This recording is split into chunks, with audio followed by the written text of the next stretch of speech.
Hello to everyone. I'm Chris Mann. I'm the research director at the Center for Election Innovation and Research. I'm pleased to welcome you to this month's Books and Ballots series. So I'm going to start off with a few housekeeping notes before I turn it over to our panel.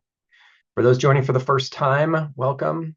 Books and Ballots first launched more than 2 years ago as a space where election professionals and researchers can share ideas, lessons learned, and practical insights from the field. It's been incredibly rewarding to be part of this community as it grows and to continue the conversations that strengthen election administration across the country.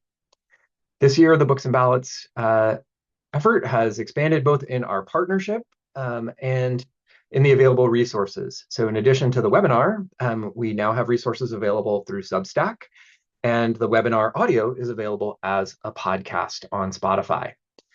These efforts are a collaboration between Ready for Tuesday, the Center for Election Innovation and Research, and the MIT Election Data and Science Lab. Through it all, our goal remains showcasing the most useful resource for research, for election officials. Today's Books and Ballots conversation is about emergency preparation and disaster response. Our panelists will discuss what election officials can be doing now to shore up their readiness for the 2026 election cycle with things already underway. We'll also discuss longer-term preparation and things to think about so that election officials can continue to build the groundwork for even more resilient elections. I'm going to turn it over to the panel here in just a second, and we'll have Q&A. Please use the Q&A feature on the bottom of your screen to enter questions and submit them as we go. We'll record today's conversation and we'll share that recording after we're done today. So to help guide the conversation, I'm going to turn it over to CEIR's Associate Research Director, Kyle Yoder. Thanks, Chris. I'm really looking forward to today's conversation. We're talking about such an important, practical, and timely topic, preparing for the worst. Unfortunately, we live in a world where natural disasters are a matter of when, not if. And today's panel are experts of the research and practice when it comes to what election officials can do to prepare. So to get us started, I'd like to ask each of our panelists to briefly introduce themselves and share a little bit about their work at the intersection of election administration, emergency management, and disaster response. We'll go down the line here. So Paul, why don't we start with you? Thanks, Cal and Chris. Appreciate it. And morning for everyone who's on the West Coast with me. My name's Paul Manson. I'm the research director with the Elections and Voting Information Center, and we're housed at Portland State University in Portland, Oregon. I'm super excited to join this. 10 years ago, I had sort of two research domains. One was disaster preparedness and emergency management. The other was local elections. And people sort of say, why do those two things hang out? I said, I don't know. They're both local government, but at the moment, they're sort of separate. Well, time goes on. So they've joined up. So happy to join you all today. Pass it over to Mara. Hi, everyone. I'm coming to you from the East Coast, so good afternoon. I am an associate professor in the Department of Government at Connecticut College and an outgoing Andrew Carnegie Fellow.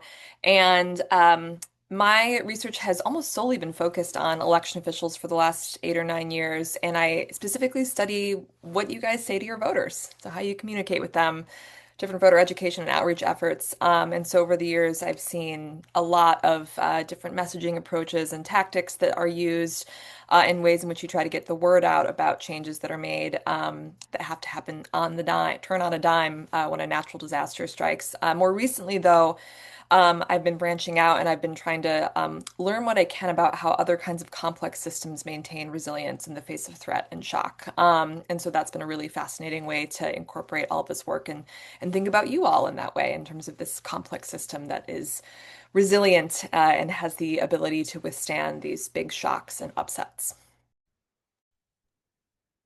And last but not least, Karen. Thank you.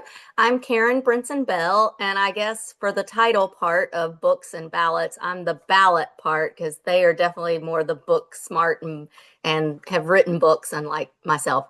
But I think there are times when I might need to write a book about my 20 years in elections, maybe with these folks. And in particular, pertinent to today's conversation is my time as state elections director in North Carolina and the experience not only carrying out a pandemic an election through a pandemic and the work that we did with emergency management in that space or in that circumstance. And then particularly when Hurricane Helene caused such devastation just prior to the 2024 election, and the coordinated effort that we had with emergency management to ensure that voting continued. And so with that, after I left the state role, I moved into the consulting role and formed Advance Elections. And one of our primary projects is a new initiative called Partnership for Elections and Emergency Response, so that we can help others deliver voting through whatever their hazard or emergency situation might be. And I'm excited to talk about not only the research behind it, but the practical ways that we can foster those relationships and ensure that continuity of our government and of our elections.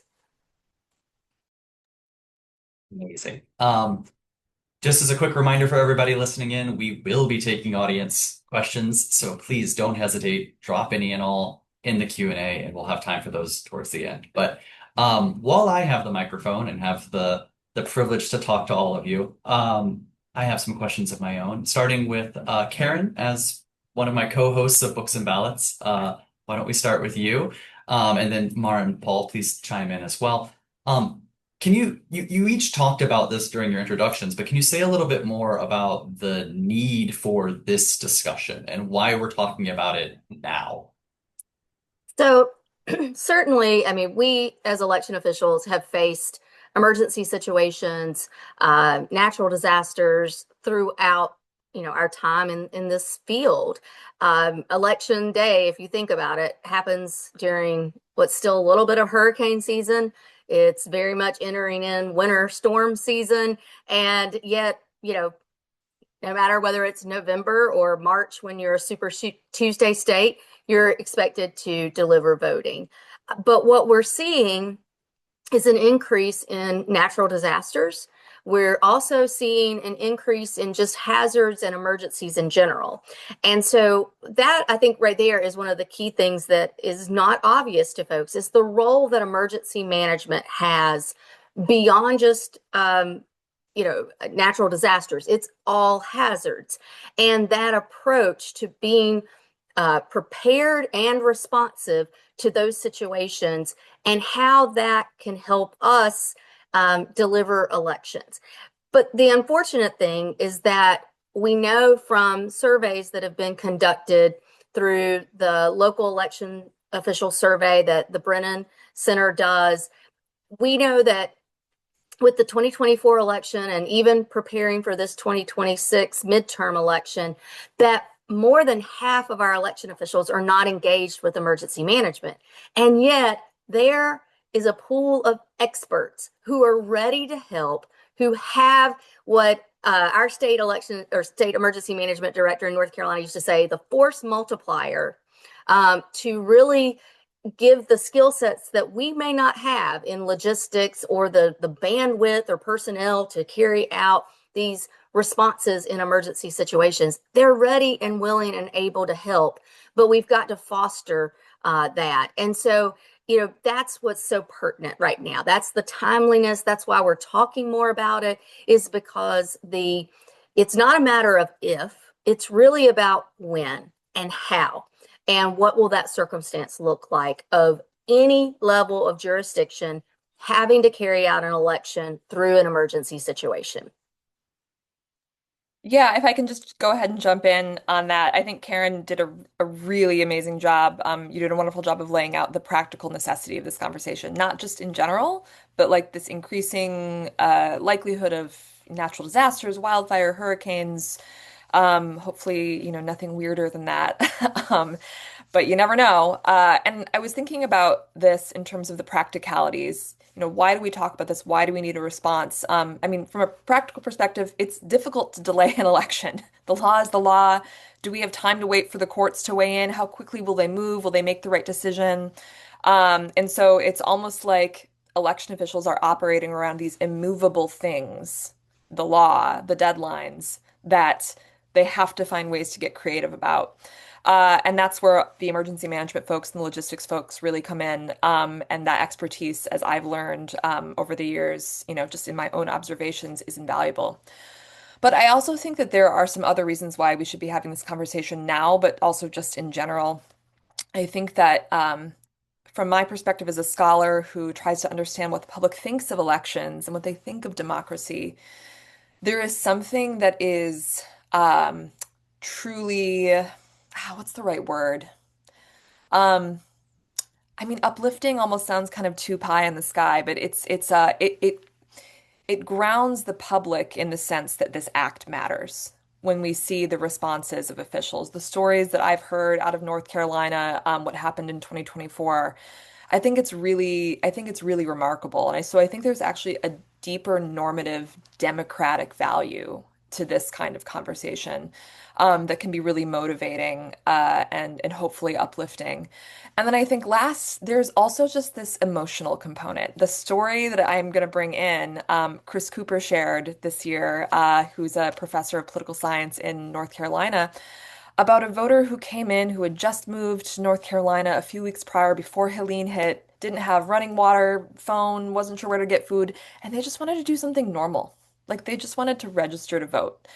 And I think that when we think about this, the practical implications matter first and foremost. You have to get that election in. You have to meet those deadlines, get the mail ballot, all of the things that you guys have to think about. But I think that it's also really worth reflecting on sort of the higher minded, but also sort of just the emotional components of like having a plan that is going to feel good implementing when you implement it, that is going to support your constituents. I think that there's the big holistic picture that's really important to consider. And boy, Karen, you mentioned something too early on, sort of thinking about the overlap of the calendar and how it fits with sort of the cycle for different natural hazards we face in the US. I think what's really interesting too here on the disaster planning, disaster studies side of the world, we talk about this idea of the expanding bullseye. And the expanding bullseye is this sort of concept that where storms hit, where events hit, seem to be smaller 100 years ago, 50 years ago, and it's growing and growing and growing. The natural processes are changing somewhat, but really what it is sort of where humanity, where us on the landscape are. So we're increasingly in places of harm's way. We make land use choices, we make economic development choices, we like the beach. The beach also tends to have some dynamic processes that can be harmful. So I think we're increasingly placing our infrastructure sort of in harm's way. And that's, for better or worse, a choice.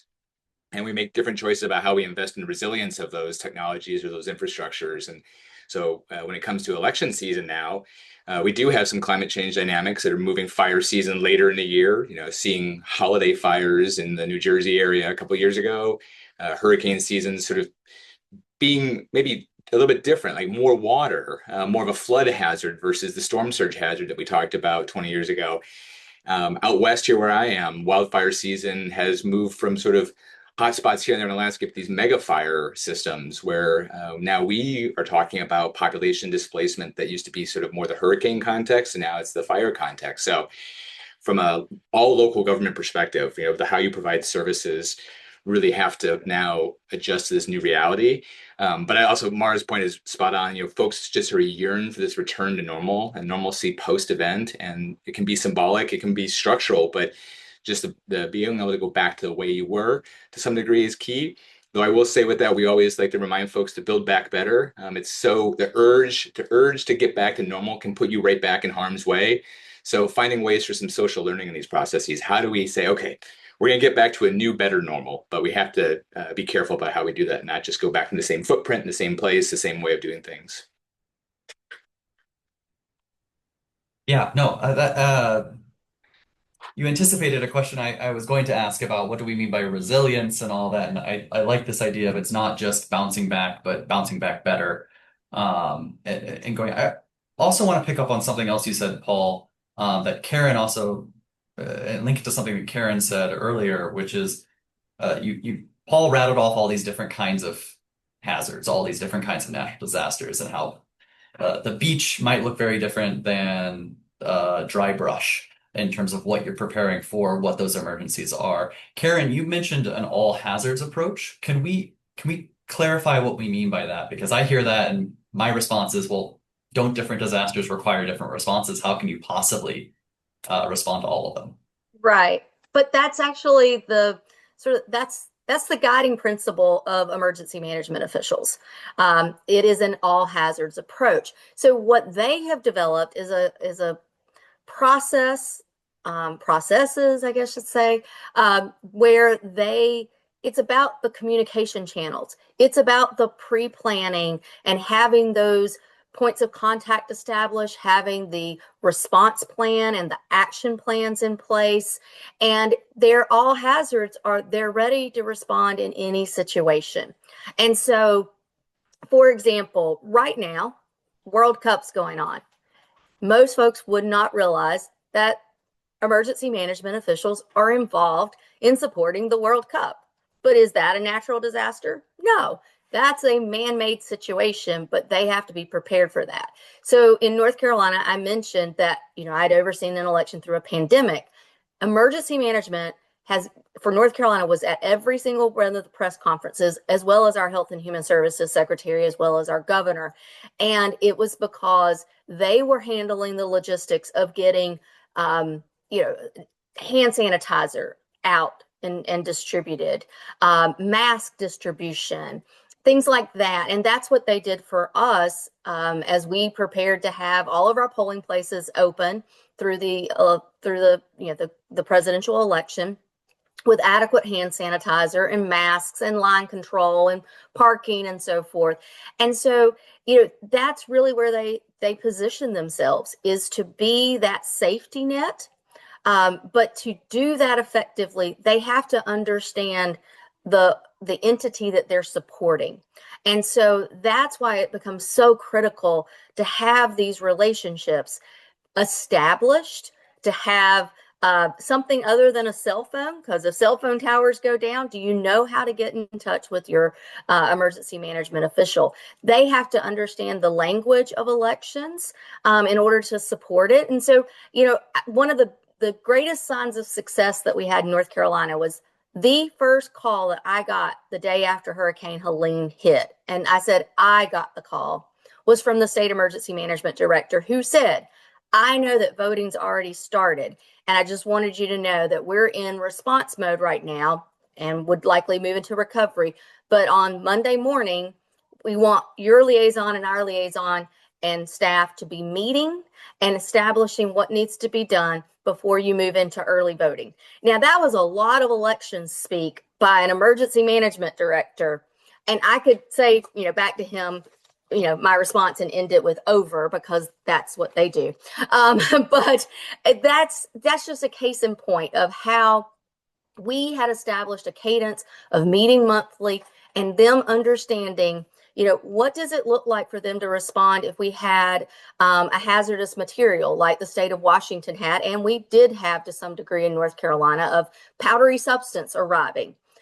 Emergency management steps in then. That's not just a law enforcement situation. That's also a public health situation, to where they get in it and they are part of the response team.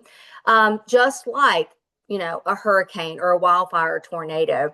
Another example is we had a substation, a power, energy, electric, whatever substation shot up in North Carolina. It happened to not correspond with an election, but had it shut down most of the electrical sources for an entire county. And emergency management was responding to make sure that hospitals were still able to operate, like skilled nursing facilities, things like that. They would have done the same if we had had an election going on, just like they did respond in the hurricane. So that was a long answer, but I hope that it really helps folks to get a full concept of the level of service and preparation and readiness that emergency management officials have, and how they can be a force multiplier for us in elections. And so with them in mind, I'll say to you, Kyle, over.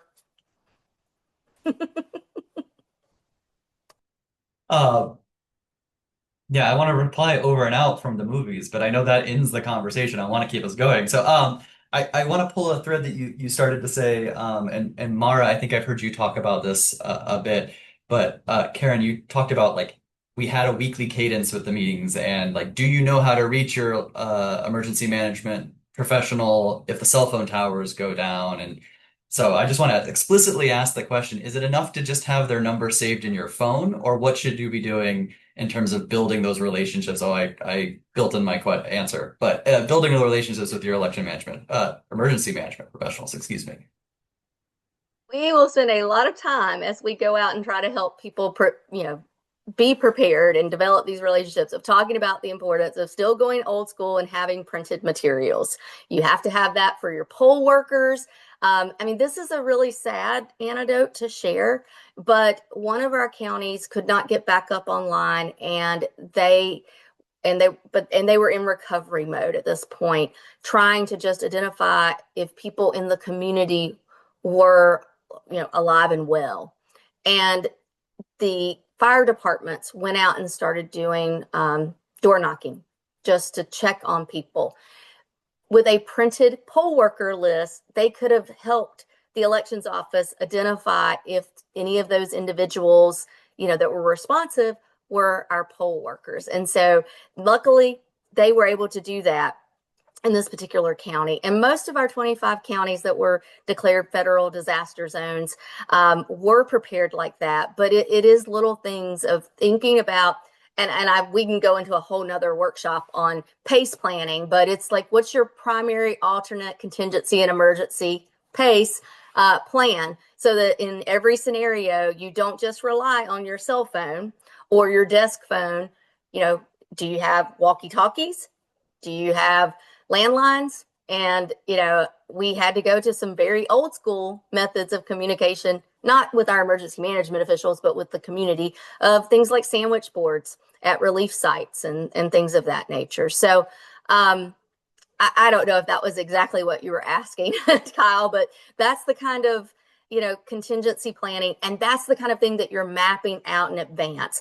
The emergency management officials are fantastic about saying, well, we don't understand what you just said, but what that acronym was, or what you mean by early voting. So let's talk about what that looks like. And then you walk them through it for what applies to your jurisdiction. It's developing a cadence of even them knowing where your voting sites are for in-person early voting, for tabulation, for election day, so that they even have the ability to help you understand if they're in flood zones or not.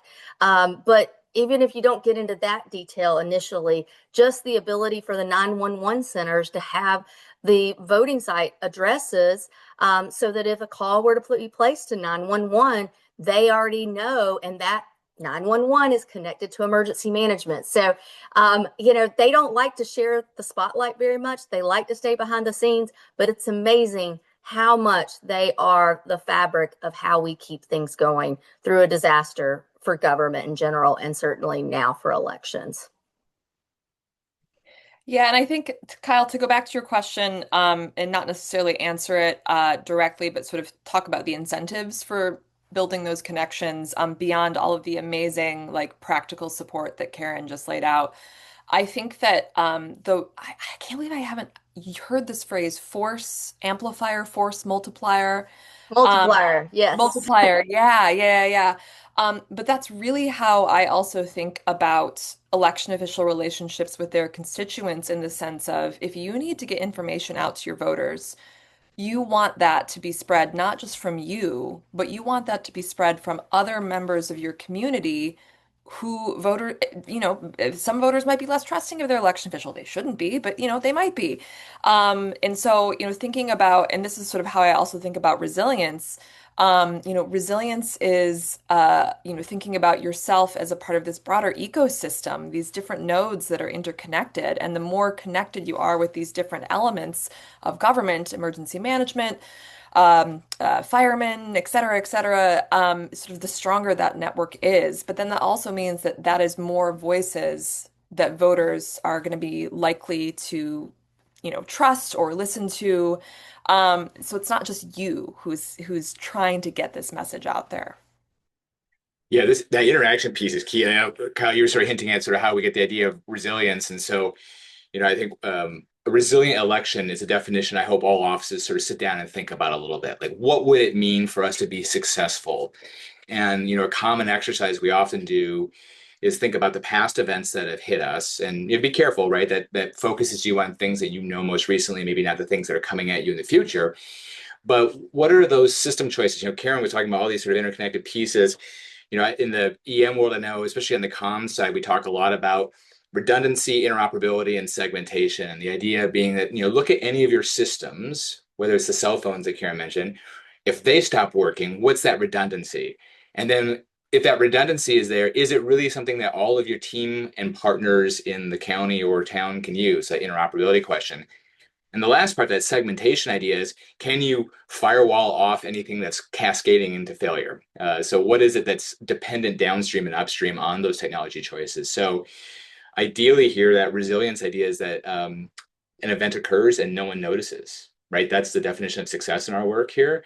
The definition of failure is an event occurs and we fundamentally can't do our work again in the future, right? That resilience model sort of says you've jumped out of whatever current state you're in and you're fundamentally different in this new state, which means something really broke, potentially. The other piece too, I guess, to expand on the fun part with resilience, and when I teach my disaster courses, I always have to warn my students when I say fun, it usually means awful, but it's because it's really this sort of complex event and moment. So from a researcher perspective, there's a lot to look at. Thinking about resilient elections also from the voter perspective, what is it that a voter needs to be resilient? And elections are part of that resilience, just like Mara was sharing up front, right? It's part of that sense of community and sense of democratic norms. But I think it's also one of these things that if we are successful with resilient elections, that means lots of other parts of that household are also resilient. And then also, what can we do as researchers or election officials to know in advance which voters might have more of a challenge in this space? We're lucky here in Oregon, we have automatic voter registration. So I have a little dot for every voter in the state. And so I can look at where flood maps go. I can see that I have about 65,000 voters who are in the 100-year floodplain in Oregon. So maybe we want to think a little bit more about how we support them. I know that I've got over 250,000 that have been in evacuation zones for wildfires in the last year. So I know they'll have different requirements for returning ballots. So election officials potentially could also really help play a key role in diagnosing some of these resilience challenges as they help support households being more resilient in these events. And I think a lot of election officials are used to this on the fly. Disaster response work is a lot like jazz. We got to pick up the rhythm from everybody else and try to go with it. And so they know they can call on the sheriff's office to help get some drop boxes brought in, or help from public works and getting polling sites sort of stationed and stabilized during events. So how can you riff with others on this? I think that's a key part, because the other, key component with emergency management is we don't know always what's happening. So you're making decisions under uncertainty. So being adaptive and flexible is so key. I'm wondering if I could just jump in really quickly, because Paul brought up something that I really wanted to have a chance to talk about, which is voter resilience. Because yeah, I mean that word sort of applies to every single actor that we're thinking about here. And I think that I have some data that will really support what you said, Paul, about this idea that we want to think about what it means for a voter to be resilient in these situations. And I love that sort of definition of success. The election happens and they don't notice. So one of the clearest things that I have found in some recent survey research that I did back in November of 2025, I asked respondents this question, whether they felt their local election official supported access to voting for people like me. Ooh. And that like people like me, and this is, this is like a standard sort of representation question, but that people like me really, you know, it locked in. And I had also asked a series of other questions about like, do you feel connected with your local election official? Do you feel informed by them? Do you feel, all these, but that people like me question, people who felt their election official uh, supported access to voting for people like me again and again predicted higher knowledge of different election procedures and how to vote, vote by mail, registration, etc. Higher knowledge of security measures. There's something that's happening there where if someone feels like, man, this system supports my access to voting, and we're still kind of trying to disentangle what the causal pathways are. But there's also this relationship with attitudes. They tend to be more trusting of you and have higher approval and have higher confidence in ballot counting. And where all of this comes back to the natural disaster and hazard preparation is that I've been thinking a lot about how to support this sense that voters want that their access to voting is supported, for people like them, we have to think about what are the specific needs. And so this is sort of like we might have the different floodplain areas and all these different things, wildfire zones that we've been talking about, but there's also the groups. Uh, Elderly, first-time voters, the mover in North Carolina, who's a new voter to the region who had just moved there 2 weeks prior, students, people with disabilities, and so I think that on the communication side of things, and of course also on the practical side of things, having that overlap, in terms of, there are going to be some voters who are just going to be resilient. Like because of their whatever, their status, their socioeconomic position, their education, whatever it is. But there are going to be others who are going to need a little help. And I think that that also will hopefully help sort of refine your efforts. So you're not just trying to like throw spaghetti at the wall and see what sticks. I don't know where Kyle is headed, um, but in conjunction with that bit of information, I think I can practically share something that we're now trying to expose our colleagues in the election administration to, is the idea of authorization and considering what's possible in advance. So, for example, North Carolina is structured a little differently than most states. Most states, the chief election official is the Secretary of State, and there's not a state board of elections like we have in North Carolina. So we have a state board of elections, and then I was executive director and considered the chief election official. We were able to develop a resolution, an emergency resolution, to take action to do things like allow for absentee by mail ballots to be dropped off at any county election office or the state board office, where traditionally the law said it had to be dropped off at the county office or mailed to that county of registration office. That was an emergency action we could take. We could also allow for poll workers to come from other areas instead of the restriction of how many could be of that precinct. We were able to change up polling place locations. In North Carolina, the counties have to adopt early voting plans far in advance of early voting actually starting, but this gave them the flexibility to relocate those, to change up the plan. And so all of this, luckily we had enough of a runway to be responsive in a timely manner. But thinking through those scenarios and whether you need legislative changes or who has the authority to take those actions is better done in advance. It's that preparatory work, the insurance plan of doing this work and hoping that you'll never need it, but let's do that so that we are ready for when that crisis hits us. And that meant that what we were really able to do, and this wasn't a Karen Brinson Bell or the state board. We had the full buy-in of those 25 counties that have been declared natural disaster areas or federal disaster areas, and really 13 or 14 that were critically impacted. Those county directors and staff members were just as committed that we were going to take voting to the people.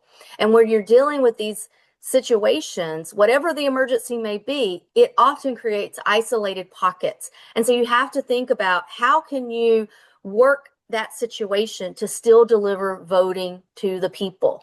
And, it was making decisions like being able to have the National Guard transport us over the river on an ATV so that we could get to this isolated community that otherwise would have had to have driven out of the state of North Carolina into Tennessee and have an hour and a half just to get to the county seat. So that can't be the emergency plan. We will just have voting at the county office, because that may isolate voters and, keep them from having their opportunity to make their voice heard. And so I think that even ties back to that story that you were saying about the voter who just wanted to get registered to vote.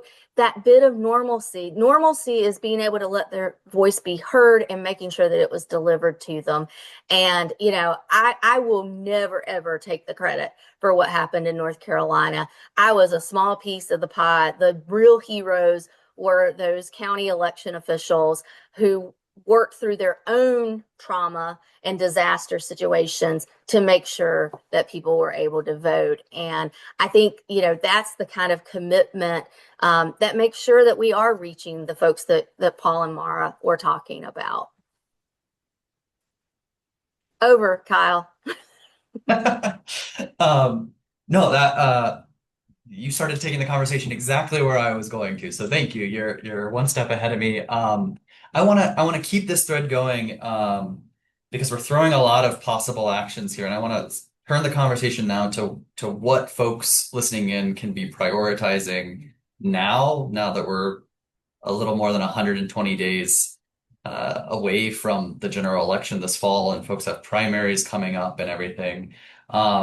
But real quick, just to respond, a point of logistics in the comments, folks are dropping keep dropping your questions in the Q&A. We've got a few lined up already. If you're not sure where the Q&A feature is, it's at the bottom menu along the screen in Zoom. You either should see a Q&A button or there's 3 dots. You can click on it. There's a Q&A. Drop your questions there, and we'll be sure to get to as many as we can before we end. But back to this question about we're throwing out a lot of things, a lot of actions, a lot of things to think about. For the election officials on the call, what are the things that they should be thinking about, that they should be prioritizing their thinking about, particularly at the local level, that they can realistically start doing today to shore up their preparedness? Well, Karen started out with a good point, right? Sort of, we talk about, in the blue sky moment, right? The storms aren't hitting. So this is where you do relationship building. So I would say, the first piece is I want to really acknowledge that election officials have already got enough on their plate. And over the past decade, what counts as doing elections work just grows and grows and grows. And now here we are today talking about yet another side dish to add to that menu. But to Karen's point, there's a whole team out there to connect with. So if this is your first time engaging this question, get to know where your local emergency manager sits. So if you're at the county level, sometimes that will show up in the sheriff's office and law enforcement. Sometimes it's in your county executive's office. It depends. If you're at the local level, it's a similar conversation. It might be in law enforcement as well, or the planning department, community development, those sorts of places. So get to know who those actors are and what they can offer. They are there to serve you. You will probably get them very excited because that's what they want to do. And lean on them. They'll help you think through this. One thing you'll probably quickly get introduced to as you enter this world is this idea of the phases of emergency management. And so we talk a lot about before an event. Often you'll hear about sort of this boom. So on one side, we're thinking about mitigation and preparedness. So what are the things that we can do to make our structures better for different types of events, our processes more resilient? And then the preparedness component, so that's the mitigation. The preparedness component is thinking about how we engage voters and our citizens, have them ready for different types of events. There is some money out there in the world for both of those activities, I'll say. So thinking about how you might be part of a hazard mitigation grant program approach, that's a set of money that's available for counties that have certain planning practices in place. Okay, that's the first 2 cycles. And then you might hear from your EM colleagues about the event occurs, right? I'm going to caution you all. I think this response moment, right, when we're responding to an event, sort of takes all of our attention very often. It's important to think about it. And it's sort of, I think, what we've been talking about already, thinking about that interoperability question, redundancy.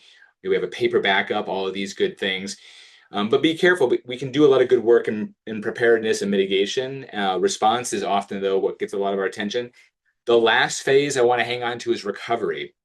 And this is often, unfortunately, one of the phases we spend the least amount of time on before an event, and we spend all of our time trying to build the airplane as we fly it on the back end. And so just be aware of that. Recovery also, unfortunately, has the challenge of being shared by a lot of different agencies.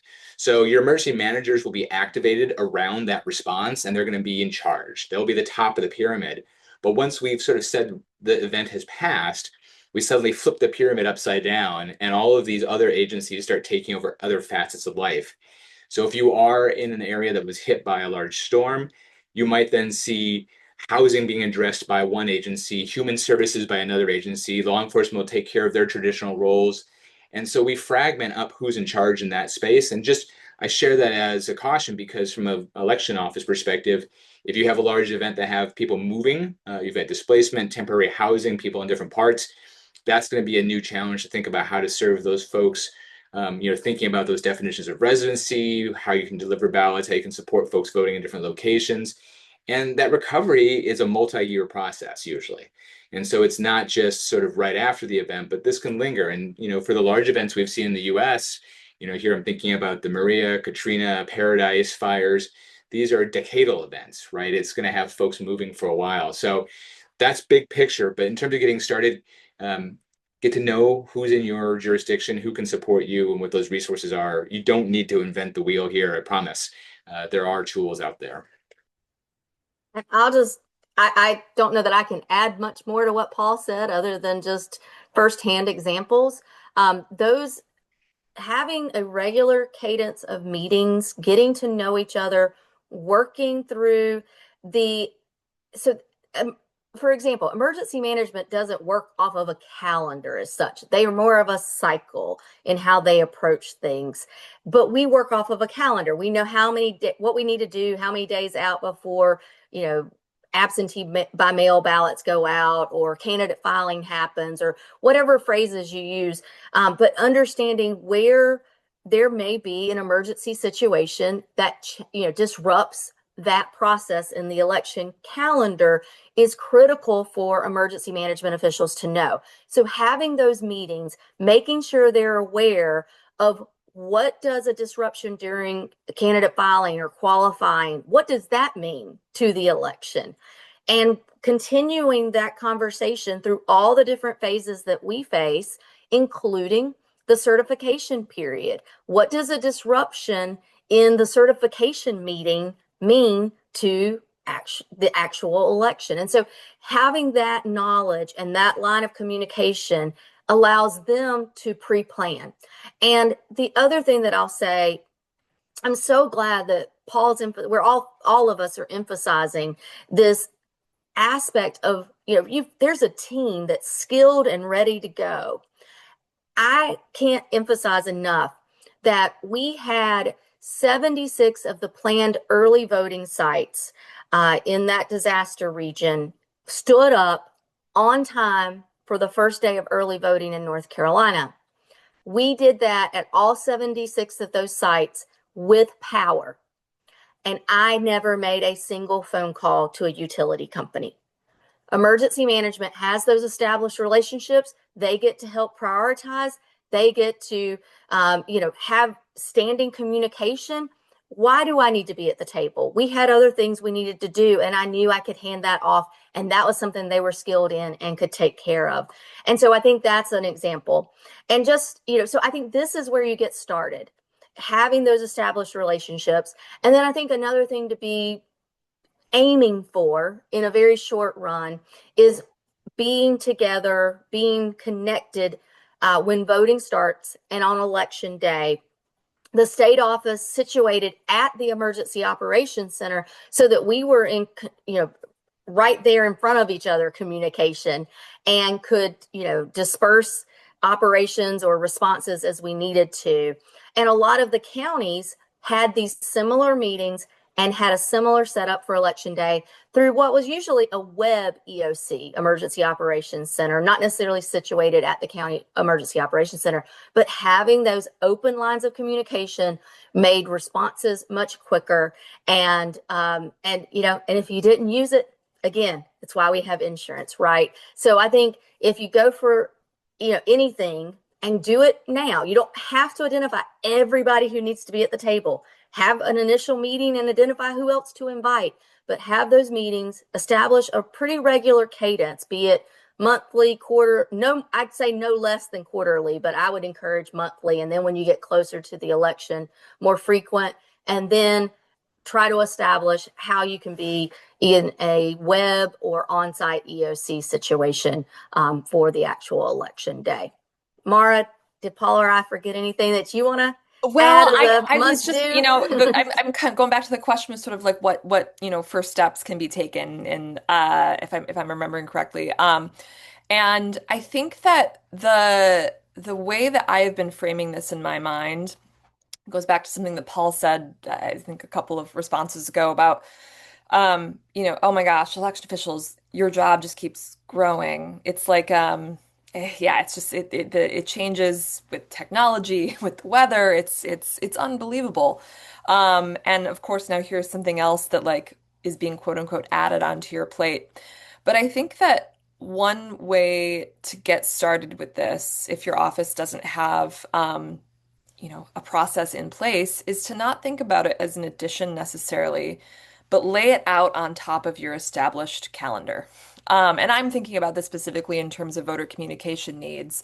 I have this sort of visual in my head of like, we have different elements to consider. So you have your election calendar, E7, 14, 30, down the road, et cetera.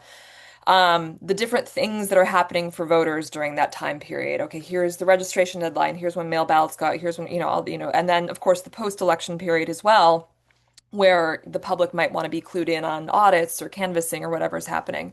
Um, and then you have event type. And so that's where things like, the flood zones or wildfire zones, so that might be relevant. But then you have the time of the event. And if you think about sort of like mapping this on top of your existing calendar and then identifying, as you build those relationships, okay, well, if this happens now, who would I need to be in contact with? And so it becomes something that supports the work that you already do in terms of planning your election. And it is something else to think about, but it can be integrated into the process in that way. And so, at least for me, sort of mentally, I was like thinking that would feel like a more integrated way of bringing this type of planning into the stuff that you already do, the stuff that's already out there on the table, in terms of how your calendar is set up. And Carl, I just had, I sort of avoided one of the parts of your question, which was for this election cycle. And I think that was intentional. I would encourage you all absolutely think about this election cycle, but this conversation should be thinking about 2030. It should be thinking long term because it'll take time for a lot of these pieces. I don't want anyone to feel like, well, it's just another thing I have to do this year and then we'll move on, right? We want to sort of build this sort of culture of safety, culture of resilience into the work. And so little bites over time are helpful. And, Mara was sort of making a good comment here too that helps reminded me that there's an opportunity here, right? I don't want to go into silver liningism on accident, but one of the opportunities in these resilience conversations is maybe you need a better building that helps your election process. Maybe it's not as safe as it could be. So wearing the safety hat, we can look at different grant funding, different state funding options to look for improving election facilities. I had a colleague here in Oregon that was their approach, and they were able to get a new seismically upgraded building that was, for safety and life safety concerns, but really made massive improvements to the space they needed to do ballot processing. So, my policy hat always says, look for as many problems you can staple to the solution you're hunting for. And so this might be one more way to do that work and make your case. No, that's great. And Paul, I'm glad you brought up that distinction between the time element because I was gonna go back to that and just ask, like, it sounds like everything that you all laid out not only would prepare for the short term, but also lay the groundwork for that longer term preparation. So you can have your cake and eat it too, as it were. And I'm wondering, is there any distinction? Is there anything any of you would add? Or is that really just you can do both? You could do both. Yeah. It's building that foundation. We started having monthly meetings with our state emergency management as a state office. And at the start of my tenure, we were meeting monthly. So that was 2019. We got hit with Hurricane Dorian in the fall. We weren't as well developed, but they helped us get through that. And then we used that, we did after actions, hot washes, lessons learned, whatever phrase you want to use to say, all right, how can we improve that? It was right after that hurricane that we established being at the Emergency Operations Center together. And we were there for the Super Tuesday primary, which was the first, when we learned of the first case of COVID in North Carolina. So, no crystal ball, but taking those incremental steps to just solidify what we knew was the basic foundation just helped us to continue to build. And I've been able to say to folks that going through the pandemic just was another building block to being ready for Hurricane Helene. And much of the response protocols and processes didn't say, this is how you respond to a hurricane. It was how you respond to a hazard. And so a lot of what we did in the pandemic is what we did in Hurricane Helene. And so I think that's why we can say, take these steps now. They may be smaller than what they look like 3 years from now, but it's a starting point to building something even stronger. I don't want to say bigger, because it doesn't necessarily have to be bigger for your jurisdiction. It just may be more solid, or more defined, but you got to start somewhere. And starting with, hi, I'm your county elections director and you're my county emergency management director, let's have coffee and talk about how, we could be of help to each other. And that's probably all you need to do right now. And it will almost avalanche on you. I almost guarantee.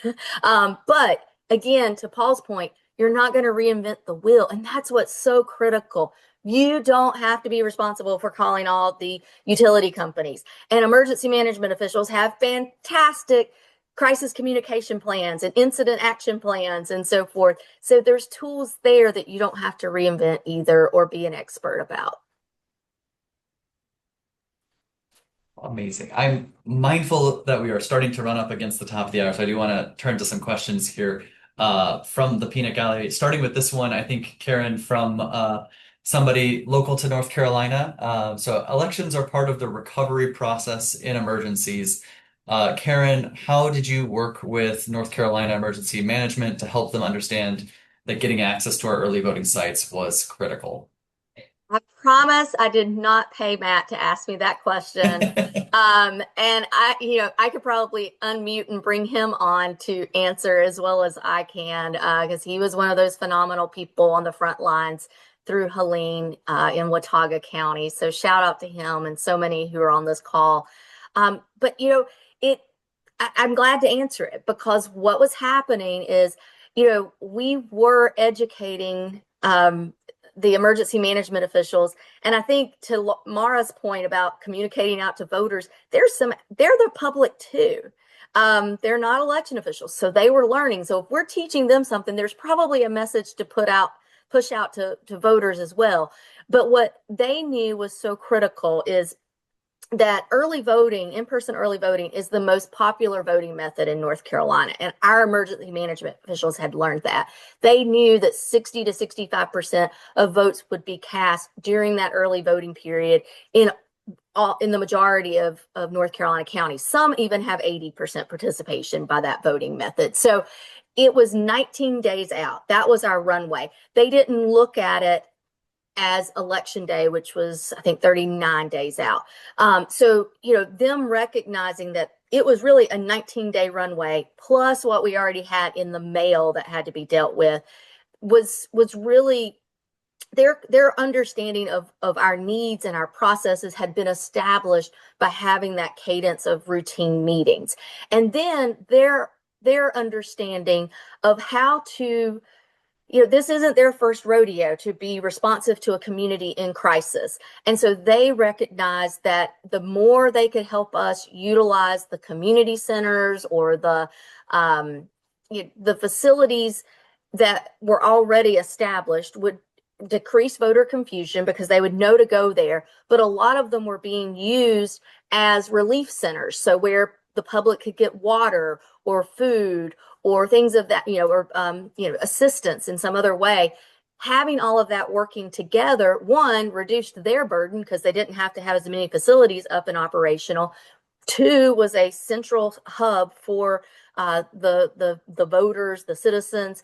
And three, just sort of also showed their understanding of the type of facility that we would need to have available. And so, I don't know that there's any big eureka other than what we've been talking about, and that's having those conversations in advance, helping them to understand the criticalness of it, helping them to know what our needs were. So we had power. They knew what the benefit of that would be, but we didn't have running water. So they made sure to have adequate porta potties, for example.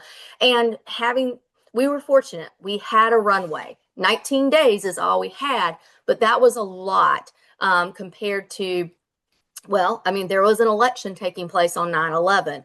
There was an election happening in Tennessee when the tornadoes came through the night before. So but in all of those cases, emergency management responded. And, and I think we're very good about establishing the critical need that comes from early voting, and then having people like Matt who worked tireless hours and bent over backwards. We even had some county election directors who were mopping and scrubbing to make sure those facilities were ready, and emergency management might not have been able to get them to help, but they got them the mops. So there we go. Amazing. The next question here, I think actually all three of you, I think, can chime in here. Can you share training documents or a checklist, something that can be used to create a comprehensive emergency response plan? What documents should we prioritize? Any samples, supplies, recommendations, other information regarding preparation? Sounds like a peer question. Go ahead, Paul. No, it sounds like a peer question, Karen.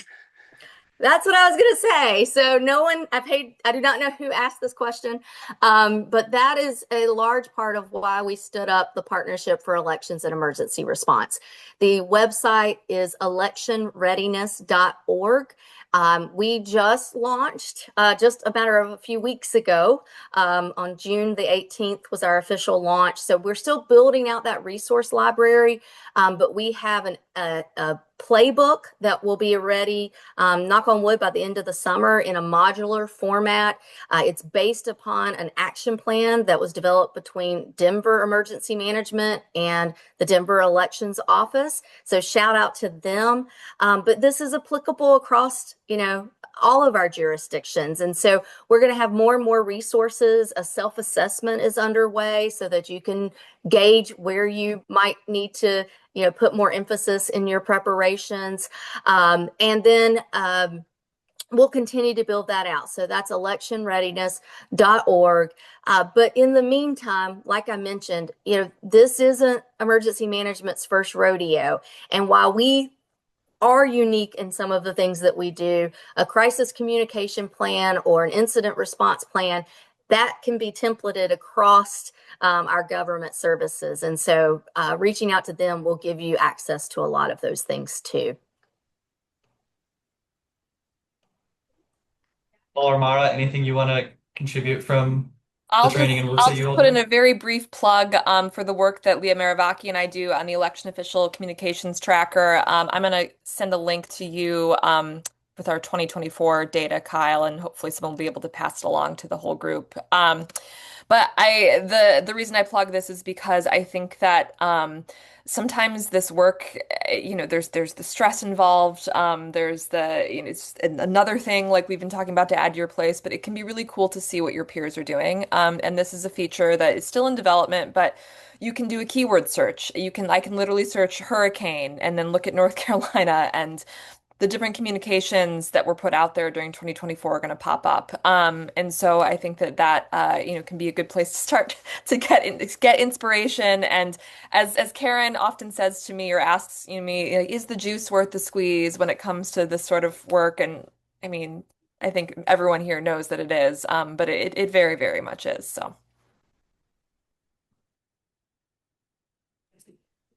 Amazing. Well, we are right up against the hour, so real quick, lightning round. Any final thoughts you want to leave folks with? I'll give you Just a a quick second. one that came to Karen's mind ready. here. You check with your state association. I know that there's resources there as well, and that's a great, to Mara's point, sort of peer learning opportunity. Someone else has experienced what you're worrying about, so reach out and see what's out there. Yeah. See if you can identify anyone in your community who has like really good standing. Like maybe it's not someone in emergency management, but like, I don't know, a local someone that you can sort of co-opt as a part of your messaging. Like in Michigan, I know that they do partnerships with like the different sports teams and whatnot. So like you can get creative in terms of how you get that message out there. And if you get someone on board that has good standing in your community, I think that's going to make a difference in terms of how amplified the message gets in these particular moments. You're not in this alone. You've got a team that's rallied around you, and never forget the difference that you're making in their lives. Even through that crisis, if you're able to deliver a way for them to cast their ballot, you've just changed their life and given them a voice. Well, on that amazing note, we'll call it there. Thank you so much, Karen, Paul, Mara, all of you for joining us for this wonderful conversation. And thank you to everybody in the audience for joining us today. It was a really great conversation. I hope you took some stuff away. Chris has dropped the links to Peer's website as well as the election communications tracker in the chat. So please do save those links. And keep an eye out for the next Books and Ballots webinar. We plan to host these monthly this year, so sign up for the newsletter. Stay tuned for more information on that date and time for the next one. And as always, our inbox is open if you have any questions. You can email us at support@readyfortuesday.com. Thank you so much, and we'll see you all next time. Thanks, everyone.